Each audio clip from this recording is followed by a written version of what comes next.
नमस्कार, मी विलास बडे. न्यूज 18 लोकमतच्या या विशेष कार्यक्रमात आपल्या सगळ्यांचं स्वागत. दिल्लीच्या वेशीवर शेतकऱ्यांचं आंदोलन सुरू आहे आणि या आंदोलनावर तोडगा कधी निघणार हा सवाल विचारला जात असतानाच आज देशाचे पंतप्रधान नरेंद्र मोदी यांनी राष्ट्रपतींच्या अभिभाषणाला उत्तर देत असताना शेतीच्या प्रश्नावर शेतकरी सुधारणाच्या मसुद्या कायद्याबद्दल आज त्यांनी पहिल्यांदाच प्रदीर्घ असं भाषण दिलं आणि सरकारची भूमिका स्पष्ट केली. यावेळी शरद पवारांनी शेती कायद्याला आधी पाठिंबा दिला, नंतर यू-टर्न घेतला. अशीच परिस्थिती काँग्रेसची सुद्धा होती. काँग्रेसचे तत्कालीन नेते आणि तत्कालीन पंतप्रधान मनमोहन सिंग यांनी शेती सुधारणांच्या विषयी केलेलं भाष्य त्याची आठवण करून देत आता काँग्रेसनं केवळ राजकारणासाठी यू-टर्न घेतल्याची घणाघाती टीका पंतप्रधान नरेंद्र मोदींनी केली आहे. ते राज्यसभेत बोलत होते. डॉक्टर मनमोहन सिंग यांनी आणि शरद पवार यांनी या संदर्भात केलेल्या वक्तव्याची आठवण सुद्धा त्यांनी करून दिलेली आहे. शेतकरी आंदोलनाच्या पार्श्वभूमीवर विविध आंदोलकांना पाठिंबा दर्शवणाऱ्या आणि आंदोलनांमध्ये सहभाग नोंदवणाऱ्या नेत्यांवर, राजकीय पक्षांवर पंतप्रधान नरेंद्र मोदींनी सडकून टीका केली आहे. देशात अशी नवी आंदोलनजीवी जमात उदयाला येते. जनतेने त्यांच्यापासून सावध राहावं हे सांगायलाही मोदी विसरले नाहीत. पण याच वेळी पंतप्रधान नरेंद्र मोदी यांनी आंदोलकांना मात्र शेतकरी आंदोलकांना चर्चेसाठी पुढे या आणि चर्चेतून मार्ग काढू असं आवाहन केलेलं आहे. त्यामुळे एक प्रकारे एक नवा आशेचा किरण सुद्धा निर्माण झालेला आहे. हर सरकार ने कृषि सुधारों की वकालत की है, कोई पीछे नहीं है, क्योंकि हर एक को लगता है कर पाए नहीं कर पाए अलग बात है, लेकिन ये होना चाहिए, ये बात हर एक की निकली हुई है और आज नहीं, जब भी जो जहां थे सबने की हुई है. और शरद राव जी ने तो अभी एक बयान भी दिया कि मैं सुधारों के पक्ष में हूं. ठीक है, पद्धति के संबंध में सवाल है, लेकिन सुधारों का विरोध नहीं किया है. ये सारी बातें पिछले 2 दशक से लगातार चल रही है, हर फोरम में चली है. ऐसा नहीं है कि कोई हमारे आने के बाद हर ने कहा और हर एक को लगा कि अब समय आ गया, हो जाए, अब समय आ गया. ये ठीक है, फुटस्टॉप कॉमा कोई इधर उधर हो सकता है, कोई ये दावा नहीं कर सकता है कि भाई हमारे समय की सोच बहुत ही बढ़िया थी. मैं भी दावा नहीं कर सकता हूं कि हमारे समय की सोच बढ़िया है, 10 साल के बाद कोई नई सोच आ ही नहीं सकती. ऐसा नहीं होता है जी. ये समाज जीवन परिवर्तनशील होता है.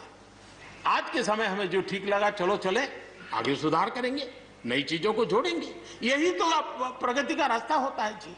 रुकावटें डालने से प्रगति कहां होती है जी. और इसलिए, लेकिन मैं हैरान हूं, अचानक यू टर्न ले लिया भाई. ऐसा क्यों किया? ठीक है, आप आंदोलन के मुद्दों को लेकर के इस सरकार को घेर लेते हैं, लेकिन साथ साथ किसानों को भी कहते हैं कि भाई बदलाव बहुत जरूरी है, बहुत साल हो गए, अब नई चीजों को लेना पड़ेगा, तो देश आगे बढ़ता है. लेकिन अब मुझे लगता है कि राजनीति इतनी हावी हो जाती है कि अपने ही विचार छूट जाते हैं. आपण ऐकलं, पंतप्रधान नरेंद्र मोदी यांनी आज आपली स्पष्टपणे सरकारची भूमिका या कायद्यांच्या संदर्भातली सांगितलेली आहे आणि याच अनुषंगाने आपण चर्चा करणार आहोत. आजच्या या खास कार्यक्रमामध्ये आपल्या सोबत आहेत शेतकरी नेते डॉक्टर अजित नवले.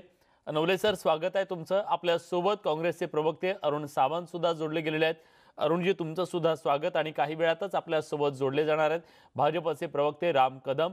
त्यांच्याकडून सुद्धा काही गोष्टी आपल्याला जाणून घ्यायच्या आहेत. जे प्रश्न निर्माण झालेत त्याचं सुद्धा उत्तर आपल्याला घ्यायचं आहे. पण सुरुवातीला मी डॉक्टरांकडे जातोय. डॉक्टर, आज पंतप्रधान नरेंद्र मोदी यांनी अत्यंत सुस्पष्टपणे सरकारची जी भूमिका आहे ती अगदी सखोलपणे देशाच्या समोर ठेवलेली आहे. या भूमिकेकडे तुम्ही कसं पाहता? आणि आज त्यांनी पुन्हा एकदा आवाहन केलेलं आहे, या चर्चा करूया, चर्चेतून मार्ग काढूया. एक नवी आशा निर्माण झालेली आहे का ही सगळी खोंडी फुटण्याच्या दृष्टीनं?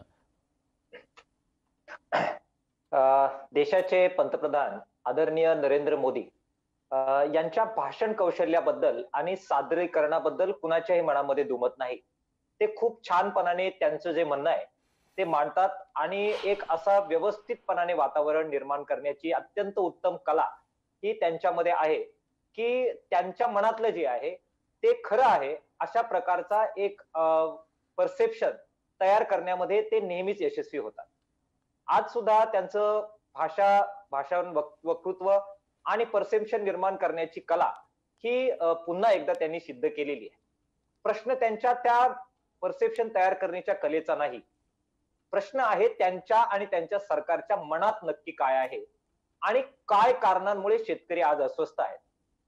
शेतकऱ्यांना असं ठामपणाने अभ्यासपूर्णरित्या शेतकरी संघटनांना अभ्यासपूर्णरित्या वाटतंय की आज पंतप्रधान नरेंद्र मोदी साहेब जे बोलतायत त्या पलीकडे काही गोष्टी घडू लागलेल्या आहेत. त्या कॉर्पोरेट घराण्यांनी एक रणनीतीच्या तहत त्यांच्या संबंध व्यापाराच्या दृष्टिकोनातून जे काही त्यांचे टार्गेट्स आहेत ते अचीव्ह करण्यासाठी 2005 पासून पावलं टाकायला सुरुवात केलेली होती आणि वेगवेगळ्या समित्यांचे अहवाल, त्यातले निष्कर्ष आणि त्या योगे त्यांना हव्या असणाऱ्या सगळ्या गोष्टी, कॉर्पोरेट घराण्यांना हव्या असणाऱ्या गोष्टी या करण्याच्या रणनीतीचा भाग म्हणून हे कायदे आलेले आहेत. याबद्दल आमच्या कुणाच्याही मनामध्ये शंका उरलेली नाही. नरेंद्र मोदी साहेबांनी खूप छानपणाने गरीब शेतकऱ्यांचा उल्लेख केला, सीमांत शेतकऱ्यांचा उल्लेख केला, शेतकऱ्यांच्या मध्ये रिफॉर्म्स आणण्याच्या बद्दलची भूमिका व्यक्त केली.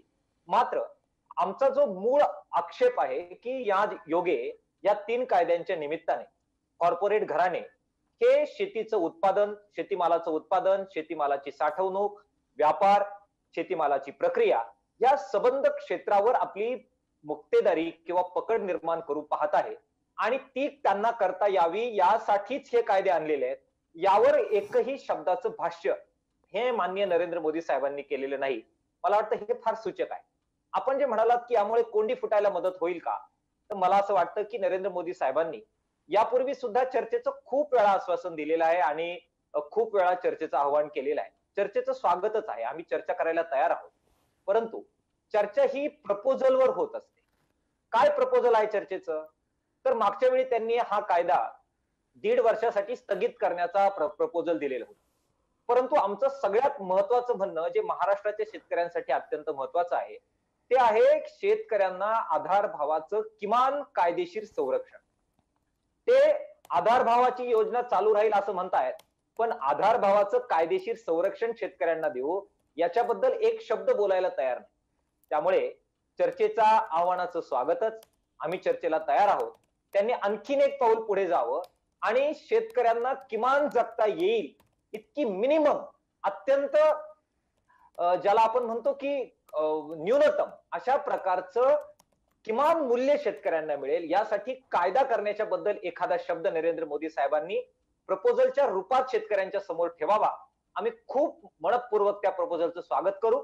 आधार भाव, मिनिमम संरक्षण याच्यावर अगोदर चर्चा आपण करू आणि मग वाटल्यास फार तर आपण कायद्याच्या रद्द करण्या न करण्याकडे जाऊ. पण त्यावर नरेंद्र मोदी साहेब काही बोलत नाही. त्यांच्या भाषण कौशल्याला, परसेप्शन तयार करण्याच्या कौशल्याला सलाम, परंतु कॉर्पोरेट घराण्यांचा सगळा षडयंत्राचा भाग ते बरोबर झाकून ठेवतायत आणि आधार भावाच्या कायदा करण्याबद्दल काही बोलत नाहीत. त्यामुळे याच्यातून फार काही आशा निर्माण झाली आहे. पण याच्यात काही मुद्दे आहेत, मला तुम्हाला त्याच्याबद्दल विचारायचं. मी विचारतो आधार मूल्यभावाच्या बद्दल तुम्ही जे म्हणताय त्याच्याबद्दल. पण आता आपल्या सोबत काँग्रेसचे प्रवक्ते अरुण सावंत आहेत. अरुणजी, आज जेव्हा पंतप्रधान नरेंद्र मोदी कोट करत होते, कोट अनकोट करून त्यांनी एक भूमिका सांगितली जी काँग्रेसचे नेते आणि माजी पंतप्रधान मनमोहन सिंग यांनी शेती सुधारणांच्या बद्दलची जी भूमिका सांगितली, तेव्हा देशाचे माजी पंतप्रधान मनमोहन सिंग हे समोर बसलेले होते, काँग्रेसचे सगळे नेते समोर होते. आज तुम्हालाच त्यांनी एक प्रकारे कोंडीत पकडलं होतं का, की तुम्ही जी भूमिका मांडत होता तीच भूमिका ते पूर्णत्वाला नेण्याचं काम आम्ही केलेलं आहे, त्यामुळे आमचं स्वागत तुम्ही करायला हवं, किमान तुम्ही जे ठरवलं होतं ते तरी होतंय हे तरी तुम्ही सांगा, अशा प्रकारे त्यांनी सांगत कुठेतरी तुम्हाला सुद्धा कोंडीत पकडलं का? कोणत्याही प्रकारे कोंडीत पकडण्याचा प्रश्नच येत नाही. आज नरेंद्र मोदींचं जर आपण भाषण पूर्णपणे ऐकलं असेल तर त्याच्यातून पूर्णपणे हे समजत होतं की नरेंद्र मोदी कुठेतरी काँग्रेसची ढाल स्वतःसमोर घेऊन वाचण्याचा प्रयत्न करत होते. नरेंद्र मोदी हे अतिशय उत्तम कलाकार आहेत, हे याच्या अगोदर सुद्धा या भारताच्या जनतेने अनुभवलेलं आहे. वेगवेगळ्या परिस्थितीमध्ये वेगवेगळ्या प्रकारचे ड्रामेबाजी करण्यात नरेंद्र मोदी हे एक्सपर्ट आहेत. आता काँग्रेसला ते पुढे करून स्वतःचं जे काही पराभव आहे तो लपवण्याचा ते प्रयत्न करत आहेत. नरेंद्र मोदी आणि भारतीय जनता पार्टी ही पूर्णपणे भांडवलशाही आणू पाहत आहे, भांडवलदारांना मदत करू पाहत आहे. त्यांना लोकशाहीवरती तीळ मात्र सुद्धा विश्वास नाहीये आणि म्हणूनच भारतीय जनता पार्टी म्हणजे केंद्र सरकारमध्ये पूर्णपणे एकाधिकारशाही चालू आहे. गेली 6 वर्ष हे समस्त भारताची जनता पाहत आहे आणि आपण सुद्धा पाहत आहात. आणि ज्या प्रकारे त्यांनी आज काँग्रेसच्या नेत्यांना, नरेंद्र मोदींनी म्हणा किंवा महाराष्ट्रातले जे काही माजी मुख्यमंत्री होते, सध्याचे विरोधी पक्षनेते फडणवीस, हे म्हणाले की काँग्रेसच्या नेत्यांची मानसिक स्थिती बिघडलेली आहे, ती चेक करण्याची गरज आहे. मी तर असं म्हणतो की मानसिक स्थिती सध्या केंद्रामधील जे काही प्रमुख नेते आहेत, उदाहरणार्थ आदरणीय पंतप्रधान नरेंद्र मोदी यांची चेक केली पाहिजे. कारण देशातील शेतकऱ्यांना ते उग्रवादी म्हणत आहेत, देशातील शेतकऱ्यांना ते अतिरेकी म्हणत आहेत आणि आज त्याच अतिरेकींशी, त्याच उग्रवादी लोकांशी, शेतकऱ्यांशी ते चर्चा करू इच्छित आहेत. म्हणजे हा दुजाभाव कसा काय आहे तो आपण पाहावा. ठीक आहे, पण तुम्ही सुद्धा त्याचं उत्तर टाळताय. जेव्हा देशाचे माजी पंतप्रधान मनमोहन सिंग यांचं वक्तव्य कोट अनकोट करून त्यांनी केलं, तेव्हा काँग्रेसच्या नेत्यांनी त्याला प्रत्युत्तर का नाही दिलं? काँग्रेसच्या नेत्यांनी असं का नाही सांगितलं की नाही, ही आमची भूमिका नव्हती? पहा, काँग्रेसच्या नेत्यांनी गेले 2 महिने जे काही आंदोलन चालू आहे शेतकऱ्यांचं आपल्या हक्कासाठी, त्याला वेळोवेळी त्यांनी उत्तरं देत गेली भारतीय जनता पार्टीला. आणि आता आपण जर म्हणाल तर या अधिवेशनामध्ये का उत्तर दिलं नाही, तर त्याच्या मागचं खरं कारण हे आहे की नरेंद्र मोदींना जेवढं काही खोटी वक्तव्य करायची आहेत किंवा जे काही कोट अनकोट करायचे ते करू देत. योग्य वेळ आल्यावर जनतेमध्ये आणि शेतकऱ्यांमध्ये जाऊन आम्ही या प्रश्नांची उत्तरं जरूर देऊ. पण आज संधी होती तुमच्या पुढे की पंतप्रधान नरेंद्र मोदींना सगळ्या देशाच्या समोर खोटं पाडण्याची. नाही, आमच्या पंतप्रधानांनी, माजी पंतप्रधानांनी कुठल्याही अशा प्रकारचं वक्तव्य केलं नव्हतं. शेती सुधारणांच्या बद्दल आमची भूमिका ही नव्हती. पहा, प्रश्न संधीचा आणि असंधीचा नाहीये. आज संपूर्ण देशातील जनता जाणत आहे की नरेंद्र मोदी आणि भारतीय जनता पार्टी हे प्रत्येक मुद्द्यांवरती वेळोवेळी खोटच बोलत आलेले आहेत. म्हणजे हास्यास्पद खोटी विधानं या सरकारकडून वेळोवेळी केली गेलेली आहेत, या सरकारमधील मंत्र्यांकडून वेळोवेळी केली गेलेली आहेत, जी जनता ओळखून आहे. ठीक आहे, राम कदम सुद्धा आता आपल्यासोबत जोडले गेलेले आहेत, भाजपचे प्रवक्ते आहेत आपल्यासोबत. राम कदमजी, तुम्ही ऐकलं असेल, काँग्रेसचं असं स्पष्ट म्हणणं आहे की ही सगळी ड्रामेबाजी सुरू आहे आणि या सगळ्यातून खोटेपणाचा सगळा कळस गाठला जातोय. तुमचं काय म्हणणं आहे? नाही, काँग्रेसच्या प्रवक्त्यांचं जे म्हणणं आहे ड्रामेबाजी सुरू आहे आणि खोटेपणाचा कळस, तर ड्रामेबाजी कोणाची सुरू आहे? स्वातंत्र्य प्राप्तीनंतर पहिल्यांदा शेतकऱ्याने त्याच्या स्वतःचा परिश्रमानं पिकवलेला माल कुठे विकावा, कोणाला विकावा, काय किमतीत विकावा आणि मधल्या दलालांना ठेवावं न ठेवावं, याचं खऱ्या अर्थाचं स्वातंत्र्य त्याला आदरणीय पंतप्रधान मोदीजींच्या नेतृत्वाखाली भाजप सरकारनं दिलं. आणि नेमकं हेच पोटातलं दुखणं काँग्रेस पक्षाचं आहे. आता वस्तुस्थिती पहा, देशामध्ये 29 राज्य आहेत, 7 केंद्रशासित प्रदेश आहेत.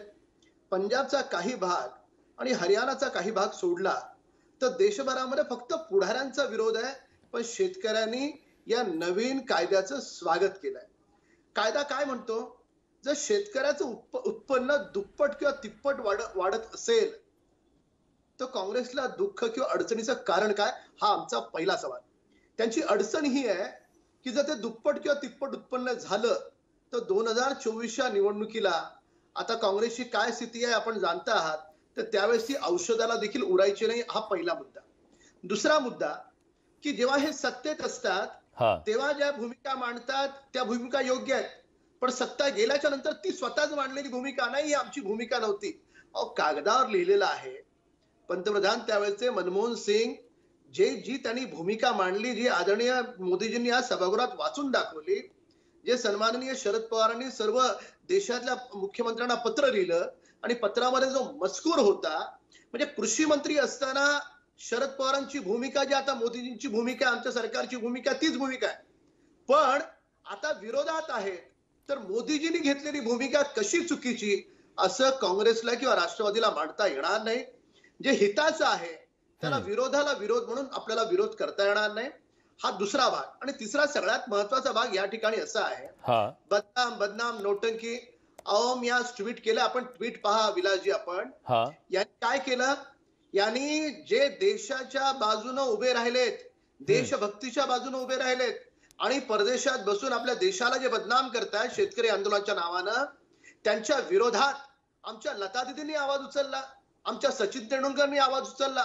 आता हे त्यांची चौकशी करायला निघालेत आणि काय म्हणे, तर ह्यांचे ट्विट सारखे आहेत. मी 20 सेलिब्रिटीची नावं दिलेत, ऋतिक रोशन पासून परिणीता चोप्रा पर्यंत, त्यांचे सगळ्यांचे सारखे ट्विट आहेत.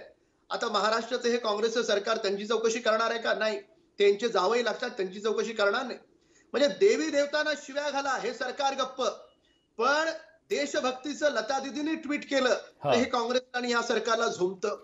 ठीक अशी ही आहे. नौटंकी आणि त्या कटोकटीची विषयाबद्दल भूमिका त्या विषयाबद्दल ही आपण तुमची आहे. 4:30 वाजता तर चर्चा त्याच्यामुळे- करणार आहोत. त्या त्याच्यामुळे मुद्द्यावर आपण ठीक आहे, चर्चा करू, आपण तेव्हा ते सगळे पक्षाची मुद्दे भूमिका येतील. मांडली पण पाहिजे. राम पण आपण कदमजी भूमिका मला मांडत असताना हा. आपण शेतकऱ्यांच्या उरावर बसतोय का, त्याचं नुकसान करतोय का, या गोष्टी पाहणं तितकंच महत्वाचं आहे. बर ठीक आहे. डॉक्टर अजित नवलेंना मला विचारायचं आहे, डॉक्टर, शेतकरी आंदोलनाच्या निमित्तानं आता या सगळ्याचं राजकारण सुरू झालंय का, हा माझा थेट सवाल आहे. त्याचं कारण म्हणजे आज पंतप्रधान नरेंद्र मोदींनी थेट शरद पवार समोर बसलेले होते तेव्हा सांगितलं की कोण कशा पद्धतीने युटर्न घेतलेला आहे. शरद पवारांची याच्या आधीची भूमिका काय होती आणि आताची शरद पवारांची नेमकी भूमिका काय आहे. लोकसभेमध्ये शिवसेना कायद्याच्या बाजूने मतदान करते, राज्यसभेत सभात्याग करते आणि नंतर ती विरोधात उभी राहते. या सगळ्यावर सुद्धा त्यांनी बोट ठेवलेलं आहे आणि यातून त्यांनी स्पष्टपणे सांगतायत ते की या सगळ्याचं आता कुठेतरी राजकारण होतंय. तुमचं याच्याबद्दलचं काय म्हणणं आहे? खरंच आता हे सगळं राजकारण सुरू झालंय का? विलासजी, खर तर राजकारण नाही अशी जगामध्ये किंवा भारतामध्ये कोणतीच गोष्ट नसते. एव्हरीथिंग इज पॉलिटिक्स, हे तुम्ही जाणता आणि आम्ही जाणतो. देशाचे कायदे हे जर संसदेत बनत असतील आणि संसदेमध्ये निवडून जाणारे आणि कायदे बनवणारी लोक ही जर राजकीय पक्षाचे पक्षधर, राजकीय विचाराचे पक्षधर असतील आणि एका राजकीय प्रक्रियेचा भाग म्हणून ते त्या ठिकाणी जाऊन आणि मग पॉलिसी ठरवत असतील, तर पॉलिसी बदलण्याची प्रत्येक गोष्ट ही राजकीयच असते, हे आपण सर्वांनी मान्य केलं पाहिजे. सर आता राहिला आपला डॉक्टर, मग प्रश्न मुद्दा हाच आहे ज्या ठिकाणी कायदे केले गेले, कायदे बनवत असताना त्याच्याबद्दलचं आपलं मत जे सगळ्यात महत्वाचं असतं खासदारांचं, त्यांनी तिथं जे मत नोंदवलेलं आहे त्याला महत्व आहे की रस्त्यावर आंदोलन करणं ह्याला महत्व आहे? महत्व नेमकं कशाला आहे? तिथं भूमिका कायद्याच्या बाजूने घ्यायची आणि दुसऱ्या बाजूला मात्र त्याला विरोध करायचा, याच्यावरती त्यांनी बोट ठेवलेलं आहे. याबद्दल तुम्ही काय सांगाल? अगदी बरोबर आपलं आहे. तर ज्यावेळी ह्या प्रकारे राजकारणाची ही सगळी प्रक्रिया सुरू होते त्यावेळी सगळेच लोक, विशेषतः जे प्रस्थापित राजकीय पक्ष आहेत, ही लोक अशीच रंगबदलूपणाने वागत आलेली आपण पाहिलेली आहे. त्याला काँग्रेस अपवाद नाही, त्याला भाजप अपवाद नाही, मला माफ करा परंतु राष्ट्रवादी काँग्रेस किंवा शिवसेना त्याला अपवाद नाही. मी अशा अनेक उदाहरणं देईन. उदाहरणार्थ, माननीय नरेंद्र मोदी साहेबांनी 350 सभा या देशामध्ये निवडणुकी प्रचाराच्या घेतल्या आणि शपथेवर सांगितलं की मी स्वामीनाथन आयोग लागू करेल आणि शेतकऱ्यांना 1.5 हमी भाव दे. सत्तेवर आल्यानंतर अवघ्या 4 महिन्यात सर्वोच्च न्यायालयात ऍफिडेव्हिट दिलं की अशा प्रकारे स्वामीनाथन आयोगाप्रमाणे भाव देता येणार नाही, कारण असा जर भाव दिला तर बाजारामध्ये अनियमितता तयार होईल. आता हे माननीय नरेंद्र मोदींच्या बद्दल आपण पाहिलं. ज्यावेळेस मतं पाहिजे होती त्यावेळेस स्वामीनाथन, सत्तेवर पंतप्रधान आले त्यावेळेस म्हटले जमणार नाही. हे जसं नरेंद्र मोदी साहेब करतात तसंच बाकी सुद्धा जे लोक संधी साधू प्रकारचे राजकारणी असतात ते तसंच करतात. प्रश्न त्यांच्या भूमिकेचा विलाजी नाही. प्रश्न आहे हे आंदोलन हे शेतकऱ्यांचं आंदोलन आहे.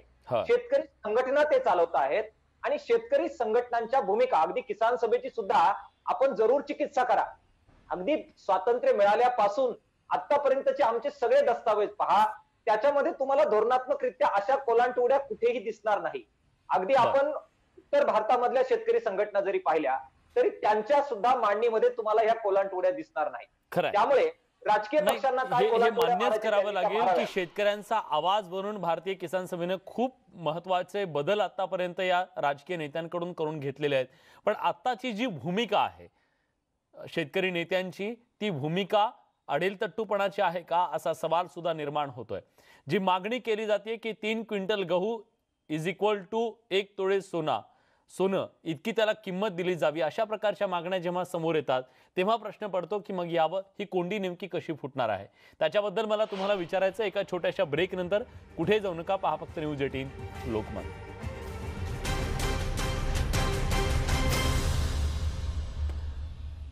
ब्रेक नंतर तुमचं पुन्हा एकदा स्वागत. शेतकरी आंदोलनाच्या अभूतपूर्व कोंडीवर यातून मार्ग निघेल का, हा सवाल सध्या आहे. शेतकऱ्यांचं समाधान होईल का? कारण आज पंतप्रधान नरेंद्र मोदी यांनी सरकारची स्पष्टपणे भूमिका सांगितली आहे. कायद्यामध्ये सुधारणा करायला सरकार तयार असल्याचं त्यांनी सांगितलेलं आहे. पण या सगळ्यातून खरंच मार्ग निघणार का, याबद्दल चर्चा करण्यासाठी आपल्यासोबत मान्यवर पाहुणे आहेत. काँग्रेसचे प्रवक्ते अरुण सावंत आहेत, शेतकरी नेते डॉक्टर अजित नवले आहेत आणि भाजपचे प्रवक्ते राम कदम सुद्धा आपल्या सोबत आहेत. मी काँग्रेसचे प्रवक्ते अरुण सावंत यांच्याकडे जातोय. अरुणजी, काँग्रेसची नेमकी भूमिका काय आहे एकदा देशाला कळू द्या. तुमच्या मागण्या काय आहेत हे स्पष्ट होत नाही. तुम्ही आतापर्यंत सांगताय की आम्ही शेतकऱ्यांच्या सोबत आहोत, पण आज जेव्हा कायद्यावरती ही सगळी चर्चा होत असताना तुम्हाला हे सांगावं लागेल आज की या कायद्यातल्या या कलमाला, या कॉम्याला, या गोष्टीला आमचा विरोध आहे आणि ही गोष्ट काढून त्याच्यात ही सुधारणा केली तर मात्र आम्ही या कायद्याच्या सोबत आहोत. कारण या कायद्याची प्रक्रिया तुमच्या सरकारमध्ये सुरू झालेली होती, यावर सुद्धा आज बोट ठेवण्यात आलेला आहे. त्यामुळे तुमची नेमकी भूमिका काय आहे, तुम्हाला काय अपेक्षित आहे सरकारकडून, ते एकदा स्पष्टपणे सांगा. मी भाजपचं उत्तर घेतो. पहा, काँग्रेसची भूमिका जी काही आहे ती स्पष्ट आहे. काँग्रेसने सुरुवातीला सांगितलेलं आहे की जे काही 3 काळे कायदे या केंद्र सरकारने आणलेले आहेत त्या कायद्यांना शेतकऱ्यांचा पूर्णपणे विरोध आहे आणि ज्या कायद्यांना शेतकऱ्यांचा विरोध आहे त्याला काँग्रेसचा सुद्धा विरोध आहे.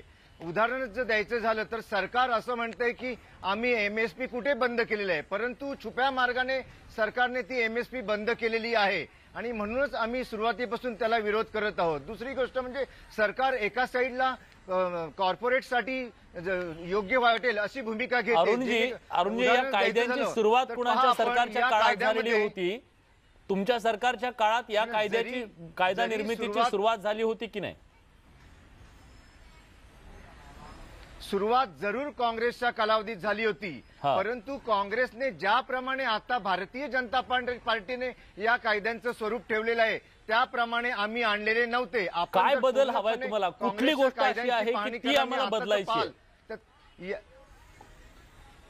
याच्यामध्ये महत्वाचं जर बदलायचं असेल तर एमएसपी आम्ही देणारे सरकारने ठामपणे सांगावं आणि जे काही पूर्णपणे ते असं म्हणतात की प्रायव्हेट कंपन्या जेवढा वाटेल तेवढा माल आपल्या इथे साठवणूक करून ठेवू शकतात, याने काळ्या बाजाराला बढती मिळणार आहे. आणि ज्या वेळेस मार्केटमध्ये त्याची उपलब्धता कमी असेल तेव्हा हेच जे व्यापारी आहेत, मोठमोठे भांडवलदार, ते काळ्या बाजाराने हा माल विकणार आणि जनतेमध्ये प्रचंड त्याचा रोष निर्माण होईल आणि त्याच्यामुळे भाववाढ वाढेल.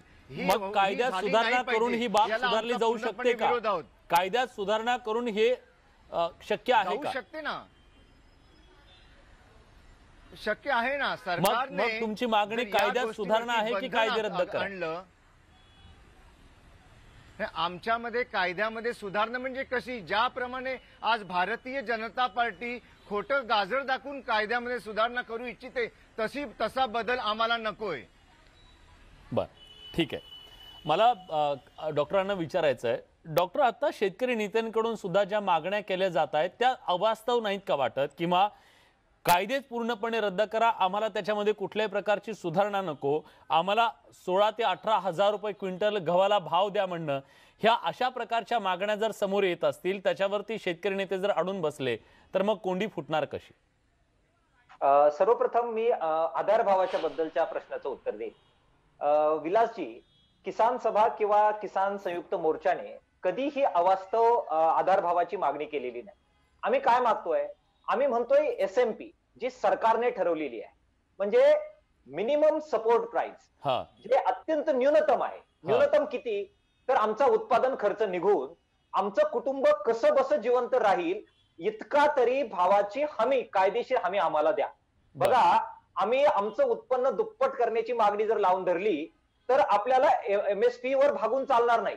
एमएसपी ने फक्त आमचं कुटुंब जिवंत राहणार आहे. आमचं उत्पन्न जर दुप्पट करायचं असेल, जे आता राम कदम साहेब म्हणाले आणि नरेंद्र मोदी साहेब सुद्धा म्हणाले, ते दुप्पट जर करायचं असेल तर ही जी काही आता न्यूनतम आधार भाव आहे तो दुप्पट केला तर आमचं उत्पन्न दुप्पट होण्याची प्रक्रिया सुरू होईल. आज आम्ही दुप्पट होण्याबद्दल काहीच बोलत नाही. आम्ही म्हणतोय की आमचा उत्पादन खर्च निघून किमान आम्हाला जगू द्या. आम्ही जगूच नाही राहिलो.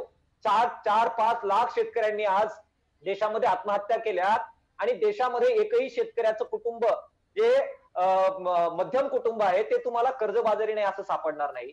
आणि त्यामुळे अत्यंत न्यूनतम आम्ही मागतोय, अत्यंत कमी जगण्यापुरतं. हा एक नंबरचा मुद्दा. त्यामुळे आम्ही सुरुवातीची मागणी तर अशी होती डॉक्टर, या आंदोलन जेव्हा सुरू झालं तेव्हाची सुरुवातीची मागणी आपण सुद्धा इथं बऱ्याच वेळा चर्चा केली त्याच्याबद्दल. तुम्हाला भीती होती की हमी भाव याच्यातून निघून जाईल, हमी भाव राहणार नाही आणि हमी भावाची हमी आम्हाला हवी आहे, हे तुम्ही सुरुवातीला सरकारला मागितलं. आता तुम्ही हमी भावाच्या कायद्याची मागणी करताय, त्यामुळे शेतकरी नेते सुद्धा परिस्थितीनुसार बदलतायत का भूमिका? बघा, लॉंग मार्च महाराष्ट्रामध्ये निघाला होता, तुम्ही साक्षीदार आहे, मला अनेक वेळा तुम्ही बोलवलं. महाराष्ट्रामध्ये शेतकऱ्यांचा संप झाला, तुम्ही मला अनेक वेळा बोलवलं. त्यानंतर संसदेला घेराव घातला, त्यावेळेस सुद्धा आम्ही आपल्या पॅनल डिस्कशनवर आलेलो आहे आणि सगळे प्रेस नोट मी तुम्हाला पुढे पाठवलेले आहे. आमचं याच्याबद्दल एकमतच आहे की केवळ आधार भावाची योजना असून चालणार नाही, आधार भावाचा कायदा झाला पाहिजे. कधीही आम्ही विसंगत बोललेलो नाही फ्रॉम बिगिनिंग. म्हणजे अगदी 4-5 वर्षापासूनचे आमचे रेफरन्स मी देईल. आता मी हे का म्हणतोय की बघा, रेशनची योजना आणि रेशनच्या हक्काचा कायदा यात फरक असतो. माहितीच्या अधिकाराची योजना आणि माहितीच्या अधिकाराचा कायदा यात फरक असतो. कायद्यामध्ये जर आपल्याला तो अधिकार मिळाला नाही तर आपल्याला संबंधिताच्या विरोधात कोर्टामध्ये जाता येतं. योजनेमध्ये आपल्याला जाता येत नाही. नरेंद्र मोदी साहेब आज जे बोलतायत ते आधार भावाच्या योजनेबद्दल बोलतायत, ज्याची शाश्वती नाही आणि त्याचा परिणाम तुम्ही बघा, महाराष्ट्रात आधारभाव मिळत नाही म्हणून आत्महत्या जास्त आणि पंजाबमध्ये आधारभाव मिळतो म्हणून आत्महत्या कमी. योजना असल्यामुळे पंजाबच्या शेतकऱ्यांना लाभ होतो, महाराष्ट्राच्या होत नाही. कायदा जर झाला तर पंजाबच्या शेतकऱ्यांना लाभ होईल आणि महाराष्ट्राच्या शेतकऱ्याला सुद्धा लाभ होईल. मायबाप शेतकऱ्याला आत्महत्या करण्यापासून रोखता येईल आणि मिनिमम किती उत्पादन खर्च सुटेल आणि कुटुंबाला किमान जगवता येईल इतकं मिनिमम मिळवण्याचा हक्क मिळेल असा कायदा करा. इतकी साधी, न्यायसंगत, कायदेशीर चौकटीतली आमची मिनिमम मागणी आहे. तेवढी द्या. ठीक आहे, तुमची ही मागणी आहे, याला काँग्रेस, शिवसेना, राष्ट्रवादी काँग्रेस या सगळ्यांचीच हमी आहे का? आणि तशी असेल तर मग राज्य सरकार त्याच्या संदर्भात काही पावलं उचलणार आहे का, हे सुद्धा पाहणं महत्त्वाचं आहे. आणि आज मोदींनी एक पाऊल पुढे टाकलेलं आहे, त्याला कसा प्रतिसाद मिळतो हे पाहणं सुद्धा तितकंच महत्त्वाचं असेल. पण देशाच्या दृष्टीनं आज ही कोंडी फुटणं अत्यंत गरजेचं आहे. बघूया भविष्यामध्ये या संदर्भात नेमकं काय होतंय. डॉक्टर, तुम्ही आलात या चर्चेमध्ये, आपल्यासोबत अरुण सावंत सुद्धा होते आणि राम कदम सुद्धा होते. या चर्चेमध्ये आपण इथेच थांबतोय, पण ब्रेक नंतर आपण चर्चा करणार आहोत ती म्हणजे सेलिब्रिटींनी या शेतकरी आंदोलनाच्या काळात जे ट्विट केले त्याच्यावरून जो गदारोळ उठलेला आहे त्या संदर्भातली चर्चा. ब्रेक नंतर कुठे जाऊ नका, पहा फक्त न्यूज 18 लोकमत.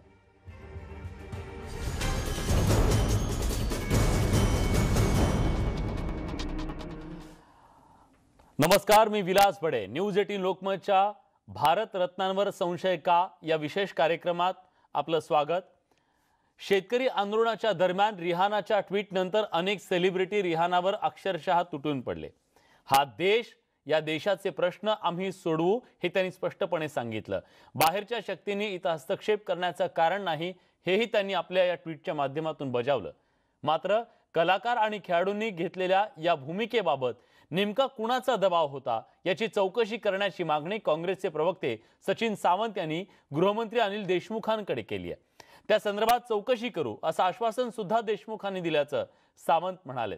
तर याच विषयावर आज आपण या विशेष कार्यक्रमात बोलणार आहोत. मात्र त्याआधी पाहूया या सगळ्या प्रकरणावर राजकीय प्रतिक्रिया नेमक्या काय उमटतायत. सचिन सावंत यांनी नेमकी काय मागणी केली आहे आणि राज्याच्या गृहमंत्र्यांनी त्यावर त्यांना काय आश्वासन दिलेलं आहे ते काय सांगतायत.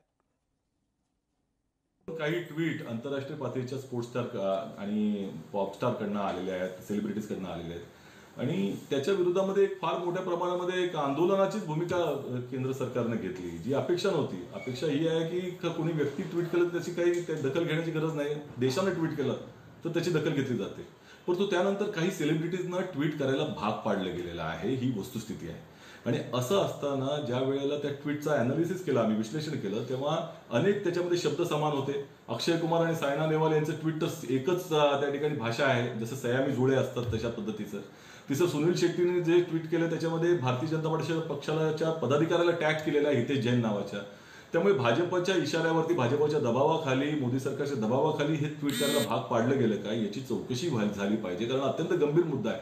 देशपातळीवरती सगळ्या संविधानिक संस्था जर दबावात असतील तर ही जे काही सेलिब्रिटी आहेत तेही दबावत असू शकतात. आपले राष्ट्रीय हिरो, नॅशनल हिरोज आहेत, त्यामुळे त्यांना संरक्षण दिलं पाहिजे मोदी सरकारकडनं. आणि भाजपाने कुठल्या तऱ्हेचा दबाव वाढला याची देखील चौकशी झाली पाहिजे, अशी मागणी आम्ही गृहमंत्र्यांकडे केली. आणि माननीय गृहमंत्र्यांनी त्याच्यावरती इंटेलिजन्स डिपार्टमेंट याची चौकशी करेल अशा तऱ्हेचे आदेश दिलेले आहेत. आम्हाला हे आश्वासन दिलंय की हे प्रकार गंभीर आहे आणि महाराष्ट्र विकास आघाडी सरकारची जबाबदारी ही निश्चितपणे पार पाडली जाईल.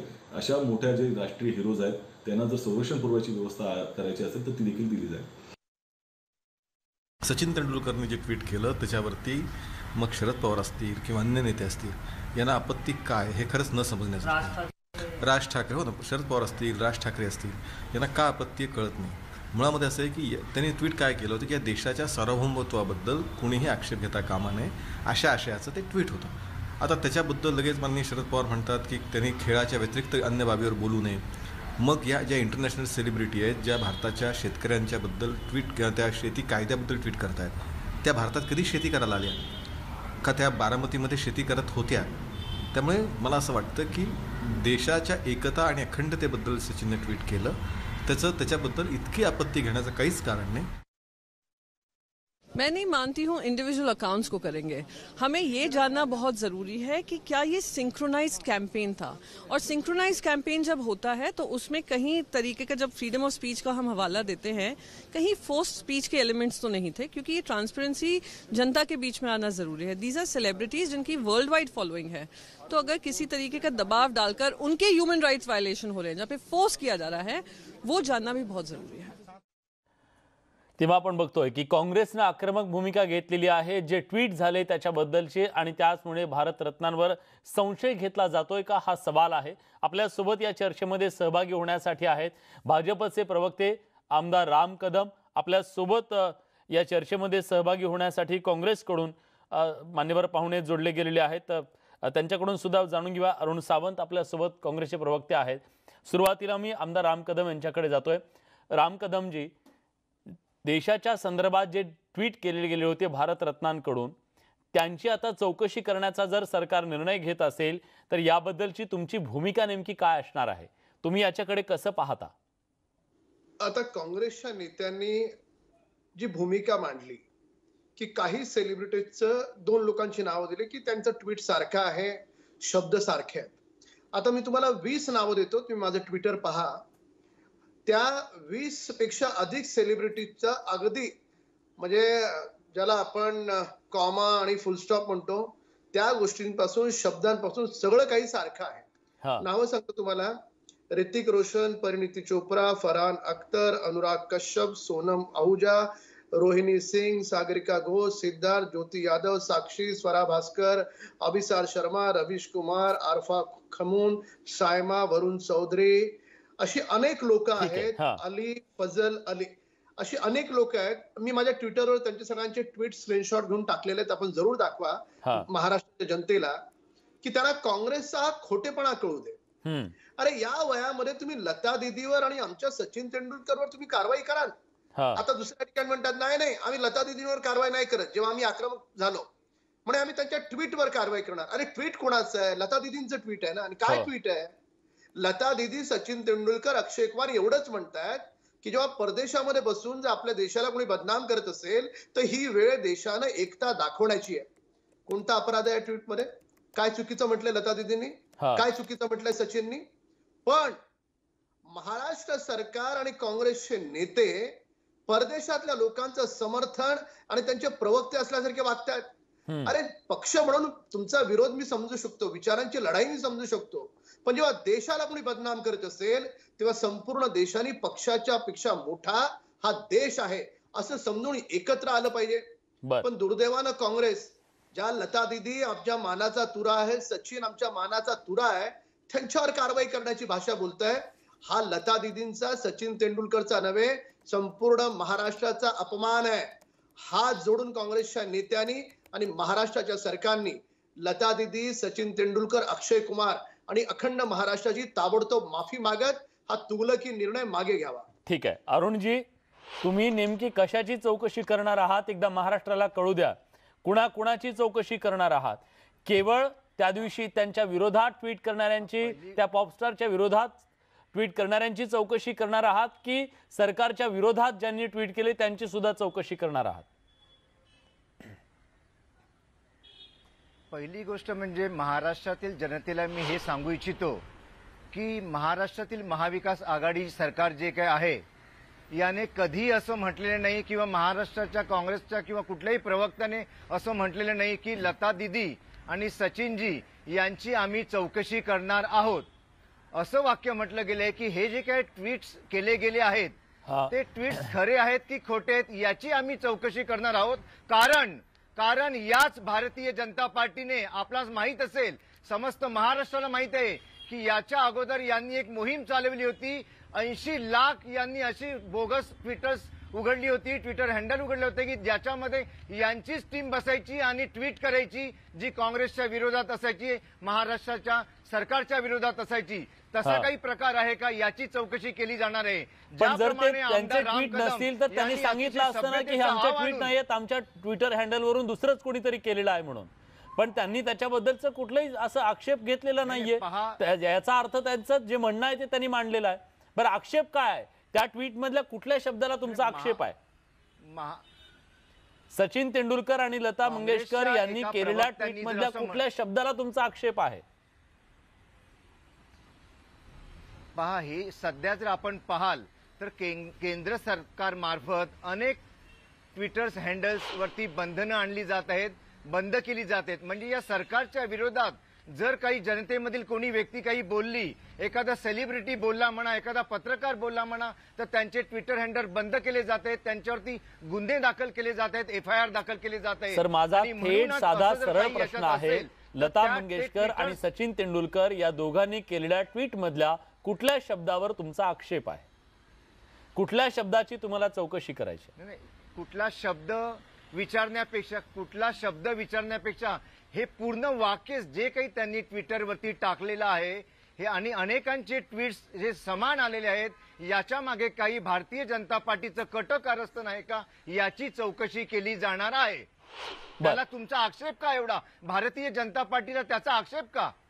ठीक आहे, मी उत्तर घेतो. आणि दुसरं म्हणजे की काँग्रेसच्या बाजूने किंवा सरकारच्या विरोधात ज्यांनी ट्विट केले, आता राम कदम सांगतायत त्याप्रमाणे 20 जणांची ती यादी आहे आणि त्यांचा सुद्धा कंटेंट सेम आहे. मग अशा परिस्थितीत त्यांची चौकशी होणार आहे का आणि या चौकशीतून नेमकं काय साधलं जाणार आहे? एक छोटासा ब्रेक घेतोय, ब्रेक नंतर त्याची चर्चा.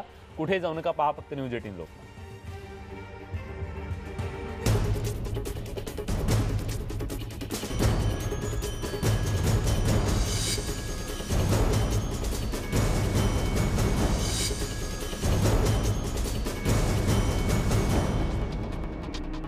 ब्रेक नंतर तुमचं पुन्हा एकदा स्वागत. भारत रत्नांवर संशय का हा विषय आपण घेतोय आणि त्याच्यावर चर्चा करतोय. अरुण सावंत काँग्रेसचे प्रवक्ते आता आपल्या सोबत आहेत. भाजपचे आमदार राम कदम सुद्धा आपल्या सोबत जोडले गेलेले आहेत.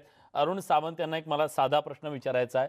देशाच्या जनतेच्या मनात हा प्रश्न आहे की जर परदेशात राहणारी एक पॉप स्टार या देशातल्या शेतकरी आंदोलनाबद्दल आपलं मत देऊ शकते, तर मग सचिननं एखादं ट्विट केलं त्याच्याबद्दलचं, तर मात्र सचिननं त्याच्याबद्दल बोलू नये असा राजकीय सल्ला काही लोक देत आहेत. सचिनला खरंच अधिकार नाही का या देशातल्या परिस्थितीबद्दल बोलण्याचा?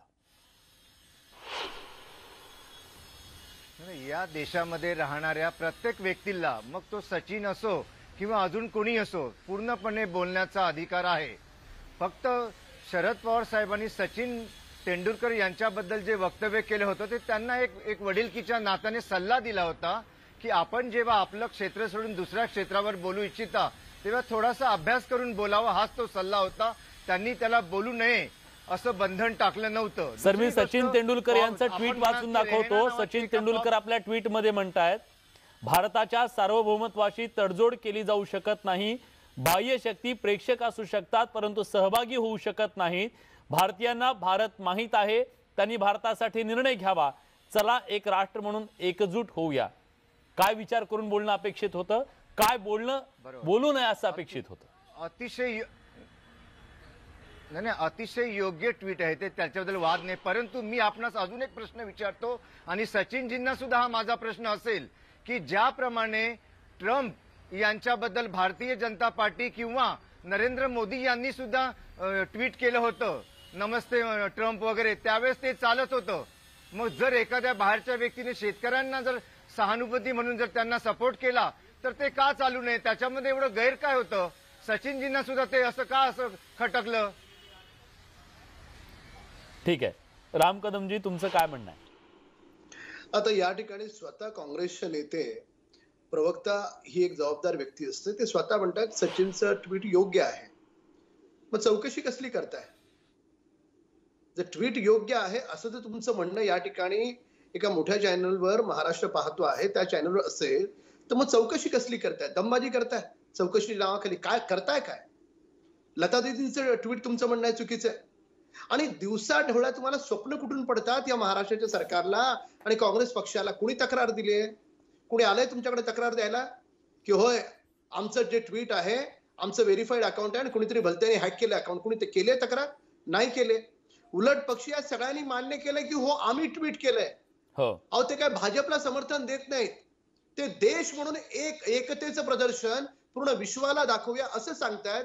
तर त्याच्यावर काँग्रेसला आक्षेप असण्याचं कारण काय?